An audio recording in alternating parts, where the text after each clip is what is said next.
So Airtable's AI assistant has launched a little while ago, and I kind of been avoiding it. Now today we're going to be putting it through its paces and see if it's any good. Let's go.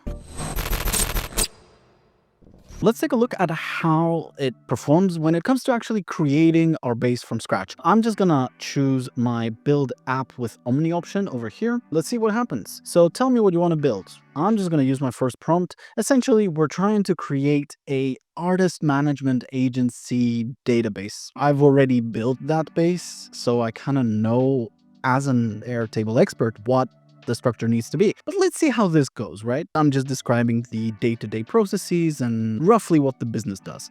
Let's go, build it. Now you can see how it's adding artists. Now I know it's reusing some images because I've seen these images before in some other test that I was running. Adding gigs, artist roles, instruments, and availabilities. This is not exactly the design that I had in mind, but it's not too bad. Most interestingly, it's actually immediately creating some interfaces for us, and this is kind of cool. However, when it comes to the database design, I would actually say that I expected a little bit better.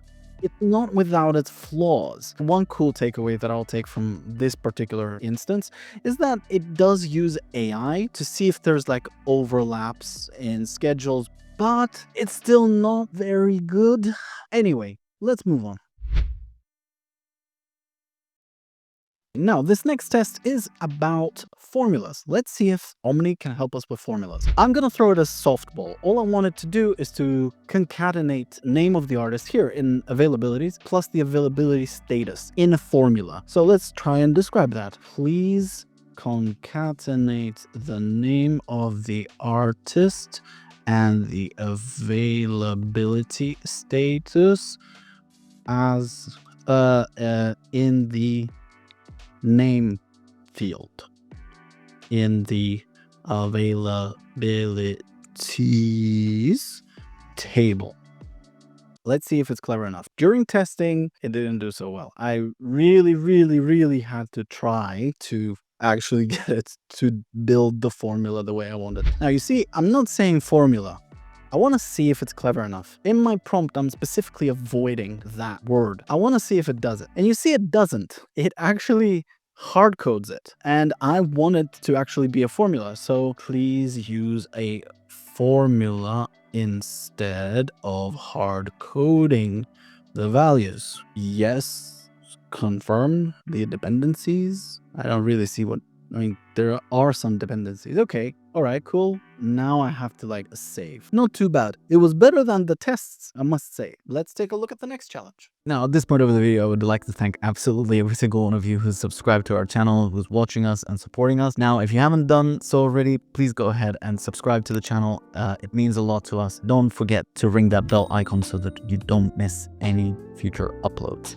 Back to the video. Now let's see how it does with automations. This is one of those things that typically you need an expert to do. Let's see how Omni does. When something happens in the availability status, send an email to my email. And this is a recurring theme. You know, last week or something, we posted a review of Site, and this whole vibe coding thing is a bit hit and miss. But this looks good. When a record is updated, correct the availability status in the availabilities table, and we have a fairly good setup.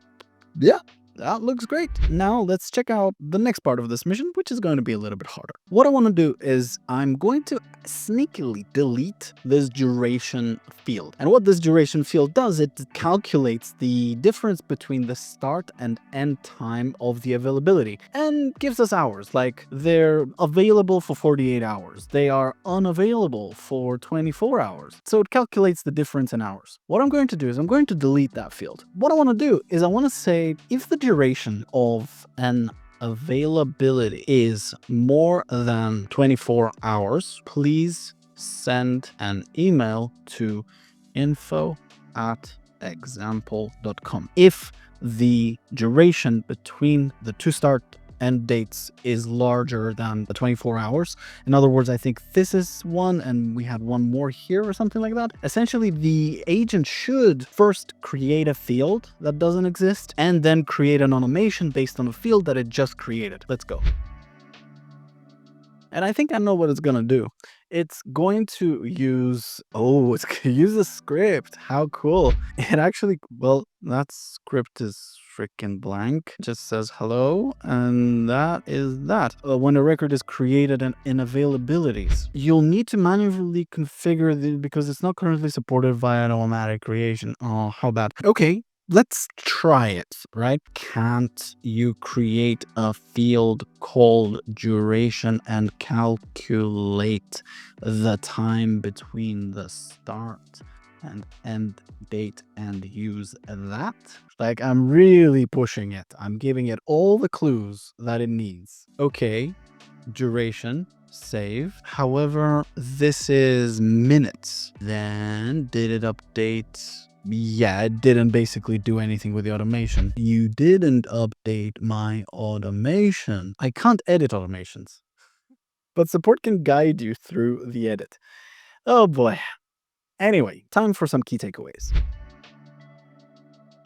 4 key points that I want to stress here. Number 1, it's actually impressive that we have this now in Airtable, which is really cool. I'm sure that's gonna get better with time. Point number 2, it's slow and it hallucinates. I'm pretty sure that Airtable is using some kind of old version or like old model, maybe 3.5, maybe 4.0 mini or something like that from OpenAI, maybe O1 because it's thinking. They're basically using a cheaper model because, you know, they need this thing to operate at scale, you know, work with a ton of records, a ton of data, but it's clearly not the latest model that is running behind the scenes. Point number 3, I noticed that Omni is actually working a little bit better when you are prompting it in the beginning, where you're creating a database using Omni. And I think that's a very logical thing. Can you imagine if you're like spent months building your database and then you're starting to ask Omni to do stuff for you, assuming that it's like an agent and an expert in Airtable, and then it starts bulldozing your base, and like, it's actually a good thing that it doesn't really perform great with an existing database. Although we're seeing signs of some good progress in general. And point number 4, that is that it doesn't seem to like multi-stage tasks. In other words, the creation of a field plus an automation, it struggles. It likes to do one thing. What's my verdict then? Basically, I like it. I hope it gets better and quicker. Will I be using it? Well, frankly, I already have been using it for small tasks that used to take a long time. For instance, let's say I want to quickly create a bunch of fields. Instead of going into each and every table that I want to create them, I just prompt Omni and it basically creates the field, even if it doesn't normalize them. Normalization for uninitiated is essentially, you know, if it's a date field, it's a date type. So yeah, even if it just creates them as text fields, I'm happy because I didn't have to do it. However, it does take a while, so it's an excuse to grab some coffee, I guess. The future seems bright. I like it, and I hope it does get better. That's it from me. I'll see you next one. Cheers.